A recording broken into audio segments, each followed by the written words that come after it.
ദൈവനാമത്തിന് മഹത്വം ഉണ്ടാകട്ടെ.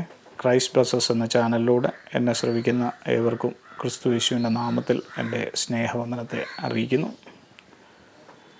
എൻ്റെ പേര് ഗിരീഷ് എന്നാണ്. ഞാൻ ആലപ്പുഴ ജില്ലയിലെ അമ്പലപ്പുഴ എന്ന് പറയുന്ന പ്രദേശത്ത് ജനിച്ച് വളർത്തപ്പെട്ട ഒരു വ്യക്തിയാണ്. ഒരു പാരമ്പര്യമായിട്ട് ഞങ്ങളൊരു ഹൈന്ദവ പാരമ്പര്യ കുടുംബത്തിൽ ജനിച്ച വ്യക്തിയാണ്. 28 വയസ്സ് വരെ അത്തരത്തിലുള്ള ആരാധനാ രീതികളോട് ബന്ധപ്പെട്ട് ജീവിച്ചിരുന്നൊരു വ്യക്തിയാണ്. ഞങ്ങളുടെ കുടുംബങ്ങൾ എന്ന് പറഞ്ഞാൽ എൻ്റെയും എൻ്റെ അമ്മയുടെ അച്ഛൻ്റെയൊക്കെ കുടുംബങ്ങളിൽ ക്ഷേത്രങ്ങളും ഉത്സവങ്ങളും ഒക്കെ ഉള്ള ഒരു കുടുംബത്തിൽ അത്തരത്തിലുള്ള വെച്ചാരാധനകളിലും സർപ്പാരാധന രീതികളിലും ക്ഷേത്രങ്ങളിലും ഒക്കെ ക്ഷേത്ര സംബന്ധമായ പൂജാതി കാര്യങ്ങളിലും ഒക്കെ പങ്കെടുത്തുകൊണ്ടിരുന്ന ഒരു കുടുംബത്തിലാണ് ഞാൻ ജനിച്ച് വളർത്തപ്പെട്ടത്. ഞാൻ ഇവിടെ തന്നെ ഒരു സ്കൂളിലും കോളേജുകളിലുമായിട്ട് എൻ്റെ വിദ്യാഭ്യാസം പൂർത്തിയാക്കി. അങ്ങനെ ആ കാലയളവിൽ തന്നെ എൻ്റെ സ്കൂൾ വിദ്യാഭ്യാസത്തിന് ശേഷം തന്നെ ഞാൻ പല രീതിയിലുള്ള മോശപ്പെട്ട സ്വഭാവങ്ങളിലൂടെ കടന്നു പോകുന്നൊരു വ്യക്തിയായിരുന്നു. മദ്യപിക്കുകയും അതോടൊപ്പം തന്നെ ഈ പാൻപരാഗ് മുതലായ ഈ ഹാൻഡ്സ് അങ്ങനെയുള്ള ഒരുപാട് ദുശ്ശീലങ്ങൾ ഉള്ള ഒരു വ്യക്തിയായിരുന്നു. ഇങ്ങനെ ഇരിക്കുകയാണ് ഞാൻ ഡിഗ്രിക്ക് ശേഷം വിദേശത്തേക്ക് കടന്നു പോകാൻ ഒരു അവസരം ദൈവം എനിക്ക് തന്നു. 22 വയസ്സ് പ്രായമായപ്പോൾ ഞാൻ കുവൈറ്റിലേക്ക് കടന്നുപോയി. അവിടെ ഒരു ഹോട്ടലിൽ ജോലി ചെയ്തുകൊണ്ടിരിക്കുകയായിരുന്നു. അങ്ങനെ 3.5 വർഷത്തിന് ശേഷം 2006 ഞാൻ ദേശത്തേക്ക് മടങ്ങി വന്നു. എൻ്റെ അച്ഛൻ്റെ സഹോദരിയുടെ മകളെ വിവാഹം കഴിച്ചു. അതിനുശേഷം ഞങ്ങൾ കുടുംബമായിട്ട് ആ രാജ്യത്ത് കടന്നുപോയി അവിടെ ജോലി ചെയ്തുകൊണ്ടിരുന്നു. അവിടെയൊക്കെ ഞങ്ങൾ പിന്തുടർന്ന് വന്നിരുന്നത് ഞങ്ങൾ പാരമ്പര്യമായിട്ട് ഞങ്ങളുടെ വിശ്വാസ രീതികൾ പിൻപറ്റിയായിരുന്നു ജീവിച്ചുകൊണ്ടിരുന്നത്. എന്നാൽ പ്രതീക്ഷിക്കാത്ത ഒരു സാഹചര്യത്തിൽ എൻ്റെ ജീവിതത്തിലേക്ക് ചില പ്രതിസന്ധികൾ കടന്നു വന്നു. അത് ഞാൻ ജോലി ചെയ്തിരുന്ന സ്ഥാപനവും ഞാനുമായിട്ട് പെട്ടെന്ന് ഒരു വിഷയം കടന്നു വരികയും അവിടുത്തെ ഒരു രീതി അനുസരിച്ച് എന്നെ അവർ വിസ റദ്ദ് ചെയ്യുകയും എന്നെ ദേശത്തേക്ക് കയറ്റി വിടുകയും ചെയ്തു. അപ്പോൾ പെട്ടെന്ന് അന്ന് വൈഫിന് യാത്ര ചെയ്യുവാൻ കഴിയാത്ത ഒരു സാഹചര്യമായിരുന്നു. വൈഫ് പ്രഗ്നൻ്റ് ആയിരുന്നു. അപ്പോൾ യാത്ര ചെയ്യുവാൻ ചില തടസ്സങ്ങളുണ്ടായിരുന്നുകൊണ്ട് എന്നെ മാത്രം ഞാൻ ഒറ്റയ്ക്ക് നാട്ടിലേക്ക് കടന്നു വരികയും പെട്ടെന്ന് വേറൊരു വിസയിൽ തിരിച്ചു പോകാം എന്ന പ്രതീക്ഷയിലാണ് ഞാൻ കടന്നു വന്നത്. എന്നാൽ ദേശത്ത് ഞാൻ കടന്നു വന്നപ്പോൾ ഞാൻ ആയിരുന്ന സ്ഥലത്തെ ചില സാഹചര്യങ്ങൾ മാറി. അവർ പുതിയ വിസ ഇഷ്യൂ ചെയ്യുന്നത് തൽക്കാലത്തേക്ക് നിർത്തിവെച്ചു. അപ്പോൾ എൻ്റെ മടങ്ങിപ്പോക്ക് പെട്ടെന്ന് സാധിക്കാതെ വരുന്ന ഒരു സാഹചര്യം ഉണ്ടായി. അന്നത്തെ എൻ്റെ ഒരു വിശ്വാസ രീതി അനുസരിച്ച് ഞങ്ങൾ പെട്ടെന്ന് തന്നെ അന്നത്തെ ബുദ്ധിയിൽ ഞങ്ങൾ പലവിധങ്ങളായ ക്ഷേത്ര സന്ദർശനങ്ങൾ പല സ്ഥലങ്ങളിലും യാത്ര ചെയ്തു. കേരളത്തിലും തമിഴ്നാട്ടിലും കർണാടകയിലുമൊക്കെ കടന്നുപോയി. ഒരുപാട് ക്ഷേത്രങ്ങളിൽ കടന്നുപോയി. ഒരുപാട് ജ്യോതിഷികളിൽ നിന്ന് നിർദ്ദേശങ്ങൾ സ്വീകരിച്ചു, ഉപദേശങ്ങൾ സ്വീകരിച്ചു. അവർ പറഞ്ഞ വഴിപാടുകൾ പല സ്ഥലങ്ങളിലും പോയി. ചില തമിഴ്നാട്ടിലൊരു ക്ഷേത്രത്തിൽ ഞാൻ 5 ദിവസം ഒന്ന് തുടർച്ചയായിട്ട് താമസിച്ച് അവിടെ വഴിപാടുകൾ നടത്തുകയൊക്കെ ചെയ്തു. പക്ഷേ എന്നിട്ടൊന്നും എനിക്ക് ആ ദേശത്തേക്ക് മടങ്ങിപ്പോകാനുള്ളൊരു സാഹചര്യം ഒന്നും ഉണ്ടായില്ല. അന്നേരമാണ് ഒരു ഉപദേശം എനിക്ക് അത്തരത്തിലൊരു ജ്യോതിഷിയാണ് എന്നോടൊരു ഉപദേശം പറഞ്ഞത്. നിങ്ങളിപ്പോൾ ഈ സ്ഥലത്ത് വന്ന് താമസിച്ച് വഴിപാട് നടത്തിക്കൊണ്ട് യാതൊരുവിധ കാര്യവുമില്ല. കാര്യം ഇന്ന് ആ ദേശത്തെ നിയമം അനുസരിച്ച് അവരിപ്പോൾ പുതിയ വിസ ഇഷ്യൂ ചെയ്യുന്നില്ല. അപ്പോൾ ഒരിക്കലും നിങ്ങൾക്ക് ആ ദേശത്തേക്ക് ഇപ്പോൾ കടന്നു പോകാൻ സാധിക്കത്തില്ല. അതുകൊണ്ട് നിങ്ങളുടെ സ്ഥലത്തേക്ക് മടങ്ങിപ്പോവുക. അതിനുശേഷം അവിടുത്തെ സാഹചര്യം മാറിക്കഴിയുമ്പോൾ അവർ പുതിയ വിസ ഇഷ്യൂ ചെയ്യാൻ തുടങ്ങുമ്പോൾ നിങ്ങൾ വരിക എന്ന് പറഞ്ഞു.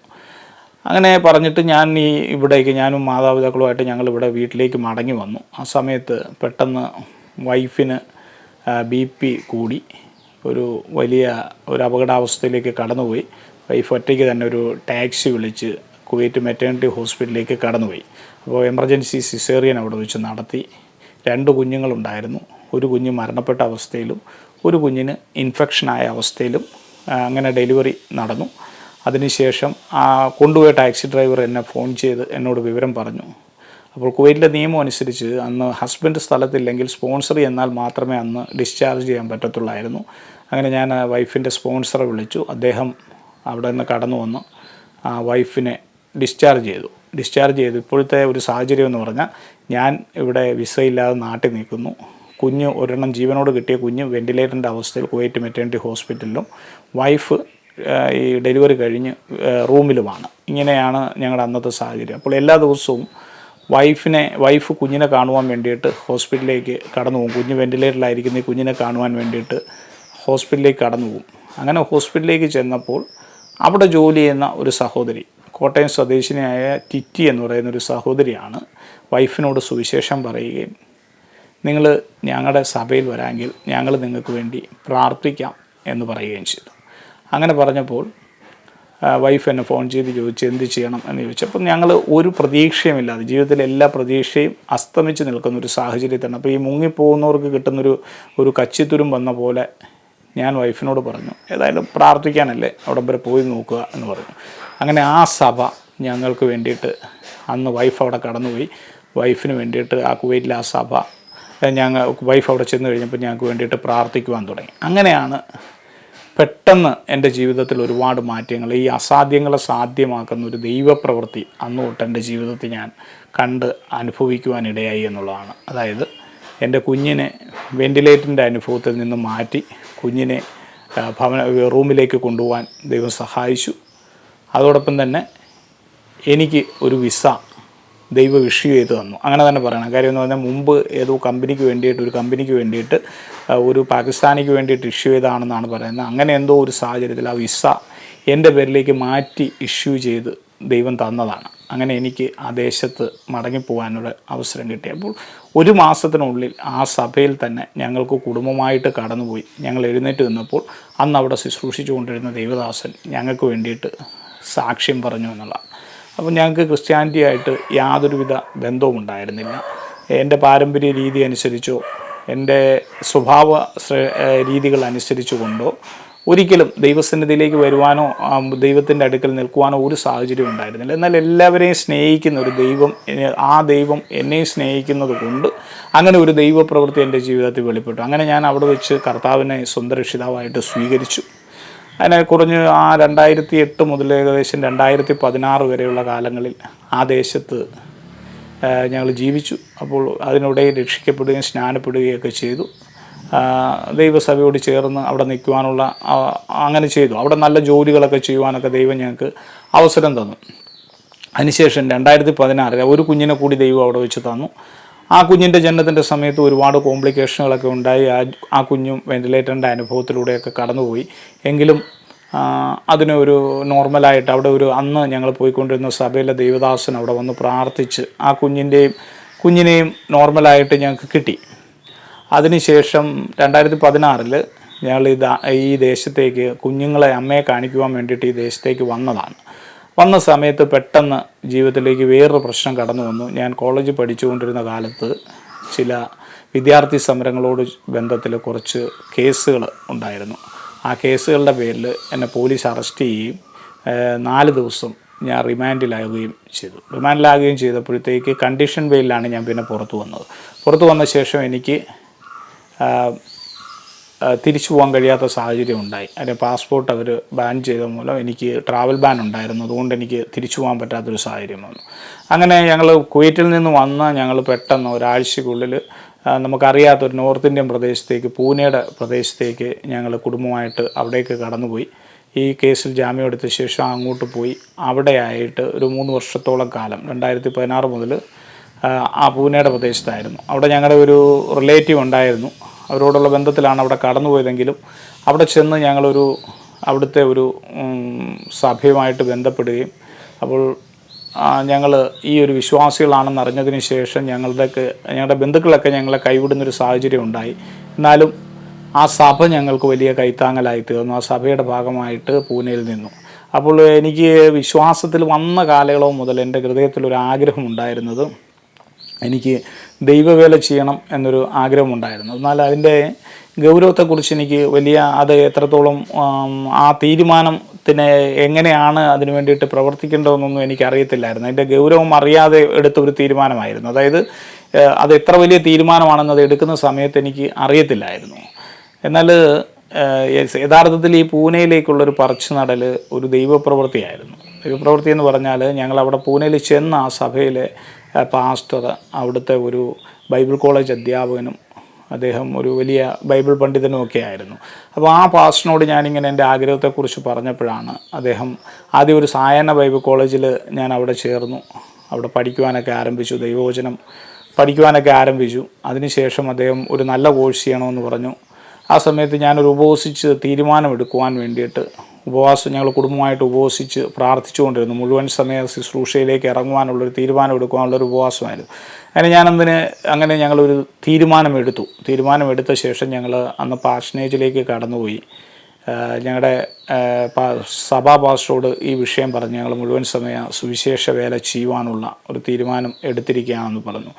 അങ്ങനെ അദ്ദേഹം പ്രാർത്ഥിച്ചു. ഞങ്ങൾ ഭവനത്തിലേക്ക് മടങ്ങി വന്നപ്പോൾ അന്ന് ഈ മൂത്ത കുഞ്ഞ്, ആ കുഞ്ഞ് മുഖാന്തരമാണ് ഞങ്ങൾ വിശ്വാസത്തിലേക്ക് വന്നത്. ആ കുഞ്ഞന്ന് എൻ്റെ മാതാവിനോടൊത്ത് ഈ ദേശത്തായിരുന്നു.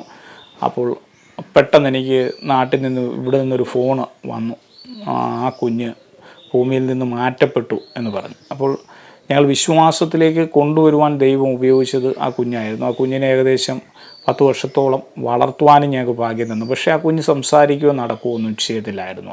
അത് അങ്ങനെ ഒരു അവസ്ഥയിലായിരുന്നു ആ കുഞ്ഞ് എന്നെ ഞങ്ങൾക്ക് കിട്ടിയത്. അപ്പോൾ ഞങ്ങൾ ആ തീരുമാനം എടുത്തപ്പോൾ അന്ന് തന്നെ കർത്താവ് ആ കുഞ്ഞിനെ തിരികെ വിളിച്ചു. അതിനുശേഷം ഞാൻ ബോംബെയിലൊരു ബൈബിൾ കോളേജിൽ ചേർന്നു. BTH ചെയ്തുകൊണ്ടിരുന്ന സാഹചര്യത്തിലാണ് 2019 എൻ്റെ മാതാവ് ഈ ഭൂമിയിൽ നിന്ന് മാറ്റപ്പെട്ടു. മാതാവ് ഭൂമിയിൽ നിന്ന് മാറ്റപ്പെട്ടപ്പോഴത്തേക്ക് ഞങ്ങളുടെ അന്ന് വരെയുള്ള ജീവിതത്തെക്കുറിച്ച് പറയുകയാണെങ്കിൽ 2008 രക്ഷിക്കപ്പെട്ടത്. 2016 വരെ കുവൈറ്റിലായിരുന്നു.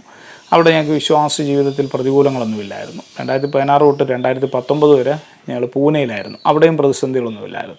എന്നാൽ ഞങ്ങൾ ഈ ബൈബിൾ കോളേജിൽ നിന്ന് ഞാൻ പെട്ടെന്ന് ലീവ് എടുത്ത് ഞാൻ ഈ ഇവിടേക്ക് കടന്നു വന്നപ്പോൾ ഞങ്ങൾ കുടുംബമായിട്ട് ഇവിടെ വന്നപ്പോൾ ഇവിടെ കാണുന്ന സ്ഥിതി എന്ന് പറഞ്ഞാൽ ഞാൻ ഏക മകനാണ്. അപ്പോൾ മകൻ വന്നിട്ട് കർമ്മം ചെയ്യുവാനുള്ള ഒരു ക്രമീകരണങ്ങൾ വരുത്തിയിട്ടായിരുന്നു ഇവരിരുന്നത്. അപ്പോൾ ഇവിടെ വന്നു കഴിഞ്ഞപ്പോൾ ഞാൻ പറഞ്ഞു, ഞാനിങ്ങനെ ഒരു ദൈവവചനം പഠിച്ചുകൊണ്ടിരിക്കുകയാണ്, ഞാനിപ്പോൾ സുവിശേഷ വേലയാണ്, ദൈവവേലയാണ്, അതുകൊണ്ട് എനിക്ക് ഇത്തരത്തിലുള്ള കർമ്മങ്ങളൊന്നും ചെയ്യുവാൻ സാഹചര്യമില്ല, പറ്റത്തില്ല, അതുകൊണ്ട് ഞാൻ ചെയ്യത്തില്ല എന്ന് പറഞ്ഞു.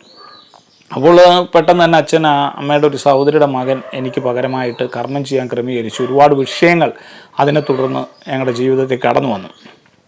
കാര്യം ഈ ഒരു തീരുമാനം ഞാൻ പറഞ്ഞത് മൂലം. അപ്പോൾ അന്ന് വരെ ഞങ്ങളുടെ വിശ്വാസത്തെക്കുറിച്ച് ആരും ചോദ്യം ചെയ്യാത്ത ഒരു സാഹചര്യമായിരുന്നു. എന്ന് പെട്ടെന്ന് ഞങ്ങളിങ്ങനെ ഒരു തീരുമാനം പറഞ്ഞപ്പോഴത്തേക്ക് നാട്ടിൽ ആളുകൾക്കൊക്കെ, ഇവിടെ ഞങ്ങളുടെ ബന്ധുക്കളുടെ ഇടയിൽ അത് പെട്ടെന്ന് അവർക്ക് ഉൾക്കൊള്ളുവാൻ സാധിച്ചില്ല. കാര്യം അവർക്ക് കേട്ട് പരിചയമില്ലാത്തൊരു വിശ്വാസ രീതിയായിരുന്നു ഞങ്ങൾ പറയുന്നത്. എന്നാൽ അതിനുശേഷം ഞങ്ങൾ ഒരുപാട് പ്രയാസങ്ങളിലൂടെ കടന്നുപോയെന്ന് പറഞ്ഞാൽ ഇവിടെ ഈ കർമ്മവും കാര്യങ്ങളുമൊക്കെ നടക്കുന്ന സമയത്ത് കർമ്മിയുടെ കൈക്ക് പിടിച്ച് ഇത് തടസ്സപ്പെടുത്തുന്നൊരു സാഹചര്യം ഉണ്ടായി. പലരും ചോദിച്ചു, എന്തുകൊണ്ട് മകൻ നിൽക്കുമ്പോൾ അമ്മയുടെ അനിയത്തിയുടെ മകൻ എന്തുകൊണ്ട് കർമ്മം ചെയ്യുന്നു എന്നൊക്കെ പല ചോദ്യങ്ങൾ ഇവിടെ കടന്നു വന്നു. അങ്ങനെ വലിയ വിഷയങ്ങളിലൂടെ കടന്നുപോയി. അങ്ങനെ പെട്ടെന്ന് തന്നെ ഞങ്ങൾ മടങ്ങി ഇവിടെ നിന്നും പൂനെക്ക് തിരിച്ചുപോയെങ്കിലും ഞങ്ങളുടെ ബന്ധുക്കൾ പുറകിന് പൂനെക്ക് കടന്നു വന്നു. ഞങ്ങൾക്കൊരു ചെറിയ സ്ഥാപനവും ഉണ്ടായിരുന്നു. അത് അടപ്പിക്കുകയും ഞങ്ങളെ നിർബന്ധപൂർവം ഈ ദേശത്തേക്ക് മടക്കി കൊണ്ടുവരികയും ചെയ്തു. അപ്പം ഞങ്ങളെ ഇവർ കൊണ്ടുവരുമ്പോൾ ഇവരുദ്ദേശിച്ചത് ഈ സാഹചര്യങ്ങളിൽ നിന്ന് മാറി പാരമ്പര്യ രീതികളുടെ ഒരു മധ്യത്തിലേക്ക് ഇവർ കടന്നു വന്നു കഴിഞ്ഞാൽ ഇവർ വിശ്വാസം ഉപേക്ഷിച്ച് വീണ്ടും പാരമ്പര്യത്തിലേക്ക് മടങ്ങി വരും എന്നൊരിതായിരുന്നു. അപ്പോൾ നമ്മൾ പ്രത്യേകിച്ച് ക്രിസ്തുവിൻ്റെ സ്നേഹം തിരിച്ചറിഞ്ഞാണ്. കാര്യം എന്ന് പറഞ്ഞാൽ ഈ 9 വർഷക്കാലം കൊണ്ട് ക്രിസ്തുവിൻ്റെ സ്നേഹം നമ്മൾ 11 വർഷത്തോളമായി 11 വർഷത്തോളമായിട്ട് നമ്മൾ ക്രിസ്തുവിൻ്റെ സ്നേഹം തിരിച്ചറിഞ്ഞതാണ്. ആ സ്നേഹം തിരിച്ചറിഞ്ഞ് നമ്മൾ വിശ്വാസത്തിലേക്ക് വന്നതാണ്. അതുകൊണ്ട് തന്നെ ഒരുപാട് പ്രയാസങ്ങളും പ്രതിസന്ധികളും ഒക്കെ സൃഷ്ടിച്ചിട്ടും എനിക്ക് ക്രിസ്തുവിൻ്റെ സ്നേഹം ഉപേക്ഷിച്ച് മടങ്ങി പാരമ്പര്യത്തിലേക്ക് പോകാൻ ഞങ്ങളെ കൊണ്ട് സാധിച്ചില്ല എന്നുള്ളതാണ്. ഞങ്ങളിവിടെ വന്നതിന് ശേഷം വലിയ പ്രശ്നങ്ങളിലൂടെയൊക്കെ കടന്നുപോയി. കാര്യം ഈ 2019 മുതൽ ലോകം കൊറോണ എന്ന് പറയുന്ന ഒരു വലിയ പ്രതിസന്ധിയിലൂടെ കടന്നുപോയി. പ്രത്യേകിച്ചും ദേശത്ത് ഞങ്ങൾക്ക് ആ സാഹചര്യത്തിൽ ഞങ്ങളെ സപ്പോർട്ട് ചെയ്യുവാൻ ആരും ഉണ്ടായിരുന്നില്ല. കാര്യം ദേശത്ത് ഒരു വിശ്വാസികളുമായിട്ടും വിശ്വാസി കുടുംബങ്ങളുമായിട്ടും ഞങ്ങൾക്ക് യാതൊരുവിധ ബന്ധങ്ങളൊന്നും ഉണ്ടായിരുന്നില്ല. ഇവിടുത്തെ സഭകളെക്കുറിച്ചോ ഒരു ഐഡിയ ഇല്ലാത്ത ഒരു കാലമായിരുന്നു. അപ്പോൾ ഞങ്ങൾക്ക് ആരെയും അറിയത്തില്ല.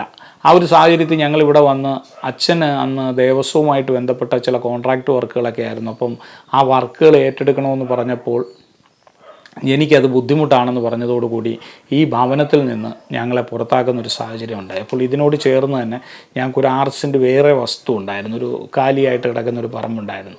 അവിടെ ഞങ്ങളൊരു ഷെഡ് വെച്ചുകൊണ്ട് തൽക്കാലത്തേക്ക് ഞങ്ങൾ ആ ഭവനത്തിലായി താമസം. അപ്പോൾ അവിടെ തന്നെ ഞങ്ങൾ അന്ന് ജീവിക്കുവാൻ വേണ്ടിയിട്ട് പല കച്ചവടങ്ങളും ആ ഷെഡിലിരുന്നു കൊണ്ട് ചെയ്തു.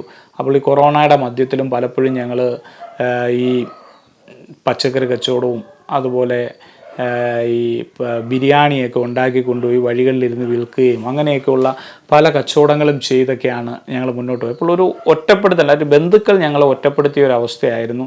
പിന്നെ ദേശത്ത് നിന്ന് ഈ 19 വർഷത്തോളമായിട്ട് ഞാൻ 18-19 വർഷമായിട്ട് ദേശത്ത് നിന്ന് മാറി നിൽക്കുന്നത് കൊണ്ട് ദേശത്തെ ആളുകളുമായിട്ട് വലിയ ബന്ധമില്ലാത്തൊരു സാഹചര്യം, വലിയ പ്രയാസത്തിൻ്റെ നടുവിലൂടെയാണ് ആ കാലയളവിൽ നടന്നു പോയത്. എങ്കിലും വിശ്വാസം മുറുകെ പിടിച്ച് ഞങ്ങൾ അങ്ങ് വിശ്വാസത്താൽ മുന്നോട്ട് പോവുകയാണ് ചെയ്തത്. പക്ഷേ എന്തെല്ലാം വലിയ പ്രതിസന്ധികൾ കടന്നു വന്നിട്ടും ഞങ്ങൾ തകർന്നു പോകാതെ നിൽക്കുവാൻ ദൈവം ഞങ്ങളെ ബലപ്പെടുത്തി എന്നുള്ളതാണ്. ആ സാഹചര്യത്തിൽ ലോകം മൊത്തം അന്ന് വലിയ പ്രതിസന്ധിയുടെ മധ്യത്തിലായിരുന്നെങ്കിലും ഈ കച്ചവടങ്ങളൊക്കെ ചെയ്ത് അങ്ങനെ ഞാൻ നടക്കുന്നതിനിടയിൽ 2021 അവസാനത്തോടു കൂടി ഏകദേശം ആ അവസാന സമയങ്ങളിൽ ഞാനൊരു ദൈവദാസന് വീണ്ടും പരിചയപ്പെട്ടു. അങ്ങനെ പരിചയപ്പെട്ട് വീണ്ടും ദൈവമക്കളോടൊക്കെ അത് മുഖാന്തരം എനിക്കൊരു ബന്ധമായി. അങ്ങനെ 2022 ഞങ്ങൾ ഒരു ഉപവാസ പ്രാർത്ഥന, സഭകളൊക്കെ ആരംഭിച്ച സമയത്ത് അവിടെ ഒരു ഉപവാസ പ്രാർത്ഥനയ്ക്ക് കടന്നു ചെന്നു. ആ കടന്നു ചെന്ന സമയത്ത് ആ ദൈവദാസൻ ഏറ്റവും ബാക്കിലായിരുന്നു ഞാനന്ന് ഹാളിലിരുന്നത്. എന്നാൽ ദൈവദാസൻ അവിടെ കടന്നു വന്നിട്ട് എന്നോട് പറഞ്ഞു, സഹോദരൻ ദൈവവചനം ശുശ്രൂഷിക്കണം എന്ന് പറഞ്ഞു. സഹോദരൻ ദൈവവചനം ശുശ്രൂഷിക്കണമെന്ന് പറഞ്ഞപ്പോഴാണ് എന്നെ ആ ദൈവം വിളിച്ച ആ ഒരു വിളിയെക്കുറിച്ച് എനിക്ക് വീണ്ടും ഒരു ഓർമ്മയുണ്ടായത് അന്നേരമാണ്. അപ്പോൾ എനിക്ക് വീണ്ടും ദൈവവചനം പഠനം കണ്ടിന്യൂ ചെയ്യണം, ഇങ്ങനെയൊക്കെയുള്ള ആഗ്രഹങ്ങൾ എൻ്റെ ഹൃദയത്തിലേക്ക് കടന്നു വന്നു. അങ്ങനെ കടന്നു വന്നിട്ട് ഞാൻ വീണ്ടും ആ വിഷയം ദൈവസന്നിധിയിൽ വെച്ച് പ്രാർത്ഥിക്കുവാൻ തുടങ്ങി. പ്രാർത്ഥിച്ച് അതുകൊണ്ടിരുന്ന് അങ്ങനെ ഞാൻ വീണ്ടും അപ്പോൾ ബൈബിൾ കോളേജുകൾ 2022 ജൂണിൽ പലതും ആരംഭിക്കുന്നതായിട്ട് കേട്ടപ്പോൾ വീണ്ടും ദൈവവചനം പഠിക്കണമെന്നൊക്കെ ഉള്ളൊരാഗ്രഹം. പക്ഷെ അന്ന് വലിയ സാമ്പത്തിക പ്രതിസന്ധിയും ഈ ബന്ധുക്കളുമായിട്ടുള്ള ഈ ഒറ്റപ്പെടുത്തൽ മൂലമൊക്കെ അങ്ങനെയൊക്കെ വലിയ പ്രയാസങ്ങളിലൂടെ ഞങ്ങൾ കടന്നു പോകുന്നതായിരുന്നു. കാര്യം 3 വർഷത്തോളം ജീവിക്കുവാൻ വേണ്ടിയിട്ട് ഞങ്ങൾ അറിയാവുന്നതും അറിയാത്തതുമായ പല ബിസിനസ്സുകളും ചെയ്ത് ഇത് നാട്ടിൽ വലിയ ഒരു കടത്തിൻ്റെ അനുഭവത്തിലായിരുന്നു അന്ന് നിൽക്കുന്നത്. അതോടൊപ്പം തന്നെ ഞങ്ങളുടെ ഈ പിതാവുമായിട്ടുള്ള പിണക്കം, അത് മുഖാന്തരം ബന്ധുക്കളുമായിട്ടൊക്കെ ഉള്ള അകൽച്ച, അങ്ങനെ ഞങ്ങളെ ആരും സപ്പോർട്ട് ചെയ്യാത്തൊരു സാഹചര്യം. പിന്നെ പ്രത്യേകിച്ചും ഞങ്ങളുടെ മക്കളിൽ ഒരു മൂത്ത മകൾ അന്ന് ഇവിടുത്തെ ഒരു CBSE സ്കൂളിൽ പഠിക്കുകയായിരുന്നു. ഈ 3 വർഷത്തെ കൊറോണയുടെ സമയത്ത് വലിയ ഫീസ് ഞങ്ങൾക്ക് അടയ്ക്കേണ്ടതുണ്ടായിരുന്നു. അതിനുശേഷം ഒരു കുഞ്ഞിനെ കൂടെ ദൈവം ദാനമായി തന്ന് അവളെ അന്ന് LKG ചേർക്കേണ്ട പ്രായം കഴിഞ്ഞു. ഇങ്ങനെ ഒരു സാഹചര്യമായിരുന്നു. അപ്പോഴത്തേക്ക് ഞാനും അന്ന് പഠിക്കുവാൻ പോകാൻ തീരുമാനമെടുത്തു എന്നറിഞ്ഞപ്പോൾ അന്ന് എന്നെ അറിയാവുന്ന പല വിശ്വാസികളും പല ദൈവദാസന്മാരും എന്നോട് അന്ന് സ്നേഹത്തോടു കൂടി അവർ പറഞ്ഞൊരു ഉപദേശം, നിങ്ങൾ ജോലി ചെയ്ത് കടങ്ങൾ തീർക്കുക, അതിനുശേഷം നിങ്ങൾക്ക് സാഹചര്യങ്ങൾ അനുകൂലമായിട്ട് വരുമ്പോൾ ദൈവവേല ചെയ്യുക എന്നായിരുന്നു. ഇപ്പോൾ ജോലിയോടുള്ള ബന്ധത്തിൽ ഇപ്പോൾ തൽക്കാലം ദൈവവേല ചെയ്യുക, അതിനുശേഷം നിങ്ങൾക്ക് ദൈവം അനുവദിക്കുന്ന സമയത്ത് പഠനത്തിനായിട്ട് പോകുകയെന്ന്. പക്ഷേ എനിക്ക് ദൈവം വ്യക്തമായ ഒരു ഗൈഡൻസ് തന്നതാണ്. നീ ഇപ്പോൾ മുഴുവൻ സമയം ദൈവവേലയ്ക്ക് ഇറങ്ങണം, തീർച്ചയായും ദൈവവചനം പഠിക്കുവാനായിട്ട് ദൈവം അന്നൊരു അവസരം ഒരുക്കി തന്നു. എന്നാൽ ഞാൻ ആ ഒരു തീരുമാനത്തിൽ തന്നെ ഉറച്ചു നിന്ന് എന്നെ വിളിച്ച ദൈവം വിശ്വസ്തനാണെന്നും ഏത് സാഹചര്യത്തിലും ദൈവം മുന്നോട്ട് നയിക്കുവാൻ ശക്തനാണെന്നൊരു ഉറപ്പ് എൻ്റെ മനസ്സിലെന്ന് ദൈവം തന്നത് മൂലം ഞാനൊരു അഡ്മിഷൻ എടുക്കുവാൻ വേണ്ടിയിട്ട് പായിപ്പാട് ന്യൂ ഇന്ത്യ ബൈബിൾ സെമിനാരിയിലേക്ക് കടന്നുപോയി. അങ്ങനെ പോയി അവിടുത്തെ ഫോം എല്ലാം വാങ്ങിച്ചു. അതിനുശേഷം അന്നേരം ഒരു വലിയ പ്രശ്നം ഞങ്ങളുടെ മുമ്പിലുള്ളത് കുഞ്ഞുങ്ങളുടെ അഡ്മിഷനെ സംബന്ധിച്ചായിരുന്നു. അതായത് പഠിക്കുന്ന സ്കൂളിൽ തുടർന്ന് പഠിക്കണമെങ്കിൽ വലിയൊരു സംഖ്യ അവിടെ മൂത്ത മകൾക്ക് അടയ്ക്കണം. അതോടൊപ്പം തന്നെ ഇളയ മകളുടെ അഡ്മിഷൻ്റെ വിഷയങ്ങളും ഉണ്ടായിരുന്നു. അപ്പോൾ പുതിയതായിട്ട് എടുക്കുക. അപ്പോൾ ഞങ്ങൾ അന്ന് സാമ്പത്തിക മാർഗ്ഗങ്ങളില്ലാത്തത് മൂലം ഞങ്ങൾ അന്നൊരു തീരുമാനമെടുത്തു, 2 മക്കളെയും സർക്കാർ സ്കൂളിൽ എവിടെയെങ്കിലും ചേർത്ത് പഠിപ്പിക്കാം എന്നൊരു തീരുമാനമെടുത്ത് ഞങ്ങളന്ന് സർക്കാർ സ്കൂളിലേക്ക് പോകാൻ വേണ്ടിയിട്ട് ഇറങ്ങുന്ന സമയത്താണ് എന്നെ ഒരു പ്രതീക്ഷിക്കാതെ എനിക്കൊരു ഫോൺ കടന്നു വന്നിട്ട് എന്നോട് പറഞ്ഞത്, മക്കളെ എവിടെ ചേർത്തു എന്ന് ചോദിച്ചു. എൻ്റെ ഒരു സിസ്റ്ററാണ് വിളിച്ചത്. എന്നോട് ചോദിച്ചു. അപ്പോൾ പറഞ്ഞു, ഒരു 10,000 രൂപ അവർ തരാം, നിങ്ങൾ ആ കുഞ്ഞിനെ CBSE തന്നെ പഠിപ്പിക്കണം എന്ന് പറഞ്ഞു. അപ്പോൾ ഞങ്ങൾ പറഞ്ഞു, എൻ്റെ കയ്യിൽ 7,000 രൂപ ഉണ്ടായിരുന്നു. അപ്പോൾ ഞങ്ങൾ ഇതുമായിട്ട് കുഞ്ഞുമായിട്ട് ഇവിടെ അടുത്തൊരു CBSE സ്കൂളിലേക്ക് പോയി. അപ്പോൾ ഞങ്ങളുടെ ഹൃദയത്തിലെ ആഗ്രഹം എന്ന് പറഞ്ഞാൽ മൂത്ത കുഞ്ഞ് ഇത്രയും CBSE പഠിച്ചതുകൊണ്ട് അവളെ തുടർച്ചയായിട്ട് അതിൽ തന്നെ പഠിപ്പിക്കുക, ഇളയ കുഞ്ഞിനെ തിരിച്ചു വരുമ്പോൾ സർക്കാർ സ്കൂളിൽ ചേർക്കാം എന്നുള്ളൊരു ആഗ്രഹത്തിലാണ് ഞങ്ങൾ പോയത്. പക്ഷേ അവിടെ ചെന്ന് കഴിഞ്ഞ് മൂത്ത കുഞ്ഞിൻ്റെ അഡ്മിഷൻ എല്ലാം എടുത്തു കഴിഞ്ഞപ്പോൾ ഞങ്ങളുടെ കയ്യിലാണ്ട് ചെറിയ പൈസ 10,000-3000 രൂപ മിച്ചമുള്ളായിരുന്നു. പക്ഷേ ഞങ്ങൾ അവിടെ നിന്ന് ഇവിടുത്തെ ഒരു അടുത്തുള്ള ജ്യോതി നികേതൻ എന്ന് പറയുന്ന ഒരു സ്കൂളാണ്, കാത്തലിക് മാനേജ്മെൻ്റ് ആണത്. ആ സ്കൂളിലെ ഒരു ഉദ്യോഗസ്ഥൻ എന്നോട് വന്നിട്ട് ചോദിച്ചു, ഒരു അധ്യാപകൻ എന്നോട് ചോദിച്ചത്, നിങ്ങൾ 2 കുട്ടികളെ ഇവിടെ ചേർക്കുന്നുണ്ടോ എന്ന് ചോദിച്ചു. അപ്പോഴാണ് ഞാൻ പറഞ്ഞത് ഒരാളെ ചേർക്കാനേ പൈസയുള്ളൂ എന്ന് പറഞ്ഞു. അപ്പോൾ എന്നോട് ഒരു മാഡത്തെ കാണിച്ചു തന്നിട്ട് പറഞ്ഞു, അത് ഈ സ്കൂളിൻ്റെ മാനേജർ, അവരോടൊന്ന് സംസാരിച്ച് നോക്കാൻ പറഞ്ഞു. അങ്ങനെ വൈഫ് പോയി ആ മാഡത്തോട് സംസാരിച്ചപ്പോൾ ആ ഇളയ കുഞ്ഞിന് ഡിപ്പോസിറ്റ് വാങ്ങാതെ പിന്നീട് അടച്ചാൽ മതി എന്നൊരു ഇതിൽ ആ ഇളയ കുഞ്ഞിന് കൂടെ ആ സ്കൂളിൽ അഡ്മിഷൻ എടുക്കുവാൻ ദൈവം സഹായിച്ചു. എനിക്ക് യാതൊരു പ്രതീക്ഷയില്ലായിരുന്നു, സാഹചര്യവും ഇല്ലായിരുന്നു. പക്ഷേ അതിൻ്റെ അടുത്ത ദിവസമാണ് ഞാൻ പായിപ്പാട് ന്യൂ ഇന്ത്യ ബൈബിൾ സെമിനാരിയിലേക്ക് കടന്നുപോയി അവിടെ MDവിന് ജോയിൻ ചെയ്തു. അപ്പോൾ ഇതൊരു വലിയ ഭാരമായിരുന്നു. കാര്യം ഞാൻ 40 കിലോമീറ്ററോളം ഇവിടെ നിന്ന് ദൂരമുണ്ട്. അപ്പോൾ പോയി അവിടെ നിന്ന് പഠിക്കുവാൻ പറ്റാത്ത സാഹചര്യമായിരുന്നു. കാര്യം ഇവിടെ ദേശത്ത് ഇവർ ഒറ്റപ്പെട്ട ഒരു സാഹചര്യത്തിൽ ജീവിക്കുന്ന മൂലം ഞാൻ പോയി വരുവാൻ തീരുമാനിച്ചു. അന്ന് ഒരു വണ്ടി പോലും ഇല്ലായിരുന്നു. ആ വാഹനം ഉണ്ടായിരുന്നൊരു വണ്ടി ഞാൻ ബൈബിൾ കോളേജ് വീണ്ടും പോകുന്നു എന്ന് അറിഞ്ഞപ്പോൾ അച്ഛൻ്റെ പേരിലുള്ള വണ്ടിയായിരുന്നു. ആ വണ്ടി അച്ഛൻ അങ്ങ് എടുത്തുകൊണ്ടുപോയി. അപ്പോൾ യാത്ര ചെയ്യാൻ വണ്ടിയില്ലാത്ത സാഹചര്യമൊക്കെ ഉണ്ടായിരുന്നെങ്കിലും ആദ്യത്തെ ഒരു 5-6 മാസക്കാലം ഡെയിലി ബസ്സിന് ഈ 80 കിലോമീറ്റർ യാത്ര ചെയ്ത് പോയി ക്ലാസ്സൊക്കെ അറ്റൻഡ് ചെയ്ത് കടന്നു വരുവാൻ സാധിച്ചു. അന്നൊക്കെ വലിയ പ്രയാസം, ഞാൻ പറഞ്ഞല്ലോ, വലിയ സാമ്പത്തിക ബുദ്ധിമുട്ടുകളും പ്രയാസങ്ങളും ഒക്കെ ഉണ്ടായിരുന്ന സാഹചര്യമായിരുന്നു.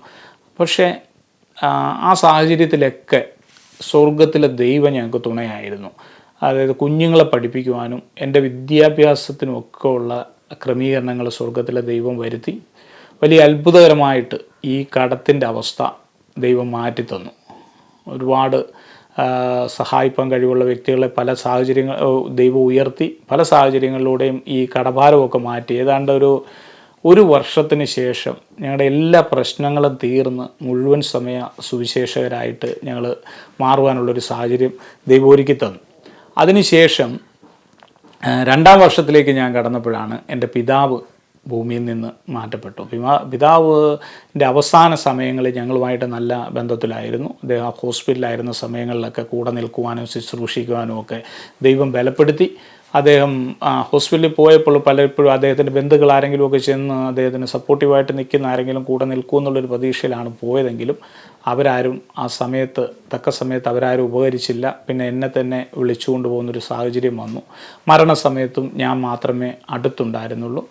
മരണത്തിൽ പെട്ടെന്ന് പിതാവിൻ്റെ മരണം സംഭവിച്ചപ്പോൾ ഞാൻ എൻ്റെ ചില ബന്ധുക്കളെ ഫോൺ ചെയ്ത് ബിലീവേഴ്സ് ഹോസ്പിറ്റലിൽ വെച്ചായിരുന്നു ഞാൻ അവരെ വിളിച്ചിട്ട് പറഞ്ഞത്, നിങ്ങൾക്ക് നിങ്ങളുടേതായ രീതികളിൽ എന്ത് രീതിയിലുള്ള കാര്യങ്ങളും ചെയ്തടക്കാം, പക്ഷേ എന്നെയും കുടുംബത്തെയും അതിന് വേണ്ടിയിട്ട് വിളിക്കരുത് എന്ന് ഞാൻ പറഞ്ഞതിന് ശേഷമാണ് ബോഡിയുമായിട്ട് കടന്നു വന്നത്.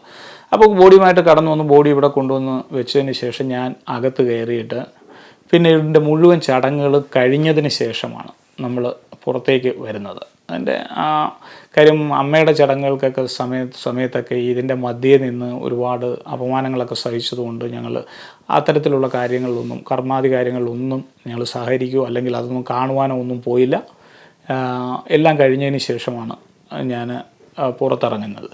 അതിനുശേഷം ഞങ്ങൾ ഈ ഭവനത്തിൽ ഇപ്പോൾ അവരുടെ കർമ്മവും കാര്യങ്ങളും ഒക്കെ നടന്നതിന് ശേഷമാണ് ഞങ്ങൾ ഈ ഭവനം സ്വന്തമായിട്ട് നമ്മുടെ ഇത് കാലശേഷം എൻ്റെ പേരിലെന്ന് അമ്മ ഒരു വിൽപ്പത്രം എഴുതി വെച്ചിരുന്നത് കൊണ്ടാണ് ഈ ഭവനം ഞങ്ങളുടെ കയ്യിലേക്ക് വന്നത്. അതിനുശേഷം ഞങ്ങളിവിടെ ഉണ്ടായിരുന്ന പാരമ്പര്യമായ ആരാധനാ രീതികളെല്ലാം എടുത്തു മാറ്റി ഞങ്ങളിവിടെ ഒരു പ്രെയർ നടത്തിയിട്ട് ഞാനന്ന് ബൈബിൾ കോളേജ് 2-ാം വർഷം പഠിച്ചുകൊണ്ടിരിക്കുകയായിരുന്നു.